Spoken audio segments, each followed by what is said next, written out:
Contrary to popular opinion, Bound by Flame is not the disaster everyone's claiming it to be. Based on everyone's reviews, I had this game pre-ordered, and then I told them I don't want it. But I had to rent it, at least. I had to give it a chance. So I went to rent it, and then I ended up buying it 3 days later. So, here's your Bound by Flame review by Bullets for Lunch. Let's dig in. Playing as a male or a female of your choosing, you play a character who is possessed by a demon that gradually wants to take over your body. We all know this. The gameplay itself isn't bad. The story, it's mediocre, but it makes up for it by the crisp, clean look and the crisp, clean feel. Each time you level up, you get 3 skill points. You get 2 to put towards your active skills, such as fireballs or maybe your sword fighting skills, and you get 1 point to put towards your passive skills. These are things such as making bombs with less materials, or a little bit more defense, things of that nature. Almost every piece of armor and weaponry that you pick up has anywhere from 1 to possibly 3 different modifiable slots. You can add modifications to these with materials that you have either bought or picked up from monsters. This adds to a nice modifiable feel, and these things add up. They go from 1 to 2 points of damage to 5 points of damage, and increasing throughout the game. And this really helps out. You're going to need to do it. Trust me. You're not going to survive without modifying your armor and weapons. A nice addition to this feature is you can actually recycle the materials that you've used. So if you have something that's a rare material and you don't have the gold to buy it again, you can recycle those sockets that you had put in there and maybe get your part back. You can increase how many pieces you get back throughout the game as you level up and get that skill set. One thing that people like to kind of point out about this game is they feel that it's sexist or crude humor that has no place in a game like this. I personally kind of enjoyed it. I thought it was funny. I didn't see anything really that offensive about it. I feel like they took a medieval type game and then they combined it with today's language and humor and crudeness. I mean, people are just rude these days, and when you put it in a game like this, it kind of feels out of place. So everyone was picking on that, but I didn't get bothered by it at all. I thought it was kind of amusing. So really, that's up for a debate. You can't call a game bad based on that. They even went as far as picking on this particular character I'm about to show you, saying that she has too much cleavage and they're about to pop out of her whatever she's wearing. But I think she's hot. I mean, she's digital, but whatever. She's hot. I desperately needed to replenish my power, so I drained his. My mood grows a bit murderous when I get too hungry, or when I spend too many days trapped in a filthy cell without so much as a toilet. The boss battles I found thus far to be pretty basic, but nonetheless they were entertaining. There's always a pattern that you can find and a way to beat these guys. It's nothing extravagant, but it works. I mean, it was fun for me. I really enjoyed it. They almost have a little bit of a God of War feel with, I would say, something from KOA. Though the game takes more of a linear path than an open world, it's still, these areas were large enough to explore. You can find loot in crates or tree stumps, that it felt almost like an open world game anyway. These places that you go to from level to level, they're spacey enough, and the detail in them, the beauty of the atmosphere, it kind of sucks you in, and whether you want to or not, you're going to end up liking exploring around the sections in this game. There is no lack of innovation on that part at all. Though what you say or do has absolutely no effect on what happens in the game, except for at key points toward whether you decide to be good or evil. The dialogue is still entertaining nonetheless. It doesn't matter if you're a jerk to the guy or if you're really nice. It's always kind of entertaining to see what their responses are going to be, though the outcome still is the same. Call me a hick one more time, and I'll be using your face as an anvil. An idea which has a definite aesthetic appeal, I must say. This is clearly not a game about wits when it comes to battling. It's a game about timing and the right skills to use and the right weapons, depending on which enemy you're fighting at the time. Though some have felt that this fighting mechanic is a little bit annoying and tedious, I found no problem with it as an old school gamer. See, I come from back in Super Nintendo with the 6 buttons, and before that, it was 2 buttons on regular Nintendo, and then I went up to the PlayStation 1. So the old skill set of the timing, block or dodge, parry, things of that nature, it felt very natural and smooth to me. There's not really a whole lot of over the top crazy combos, or I have not even played any quick time events at all.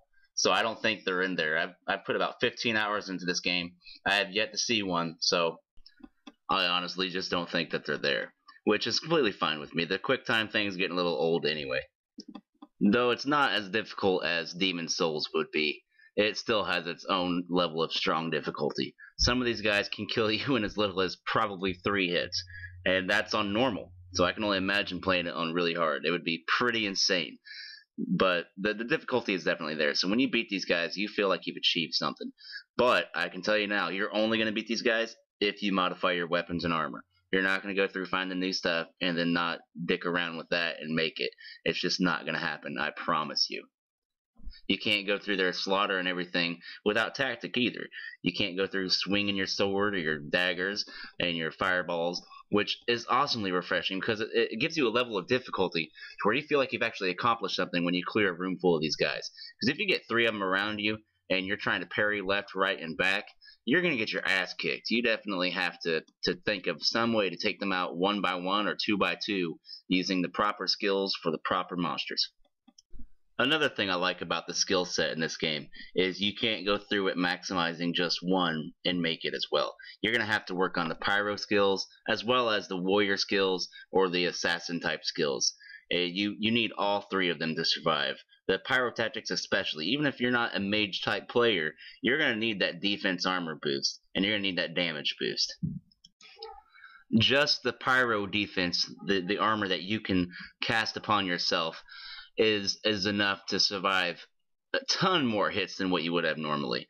They can take some of these monsters can take anywhere from a third of your life with 1 hit, and with that armor they take about maybe half of what they did before, a little bit less possibly even in most cases.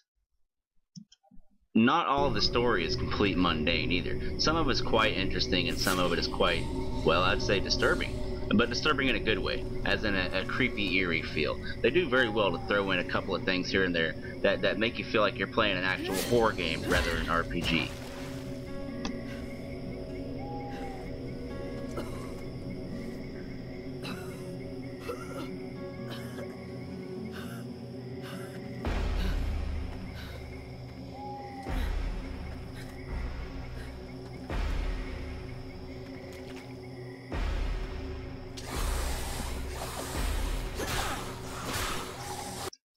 There's a nice level of action in here as well. Not enough to really say, oh man, that was the biggest action adventure I ever played in my entire life, but there's enough action in there to keep you entertained.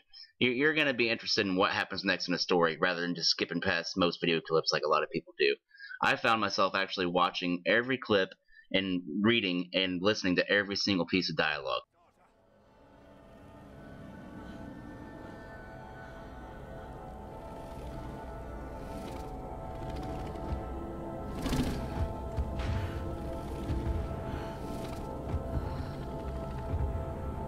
I shall not let thy weakness be our downfall.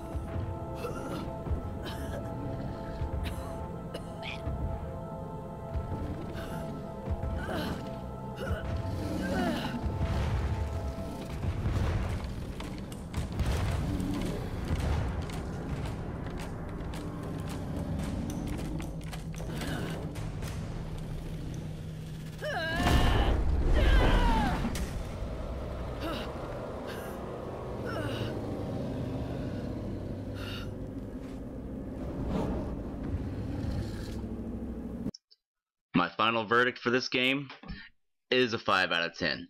It's nothing extravagant, it's nothing great, but it's definitely worth playing. 5 out of 10 is not bad, that's average. Now, for everyone else to say this game is horrible, I'm telling you it's not. You at least have to rent it and give it a try, and then see what you think, and maybe you'll end up buying it too.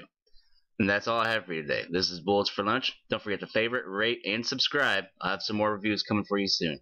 Next week, or the week after, I will have Wolfenstein, and then I will also have the new and awaited Watch Dogs. Stay tuned. Thank you. Goodbye. Stay tuned to see how the character creation goes in this game, so you can see the kind of different things you can do with your character. Though it's limited, it's still enough to keep you entertained. Check it out.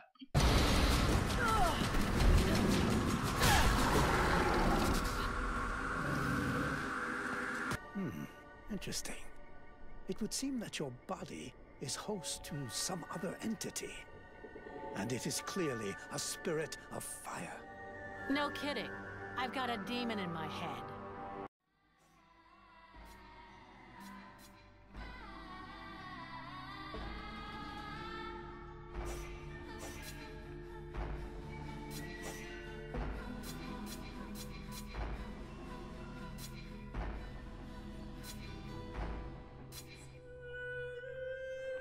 All these chicks look like dudes.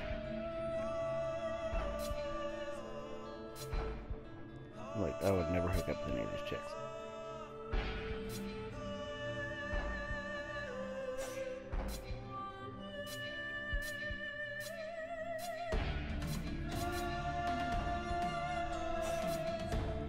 Let's see what the guys look like.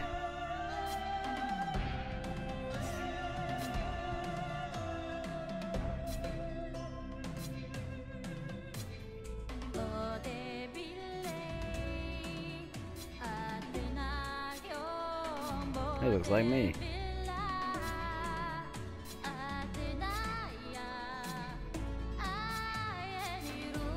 Hey, it's Token. I'm just kidding, you guys.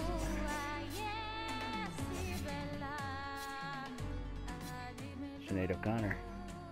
Yeah, let's rock some Sinead.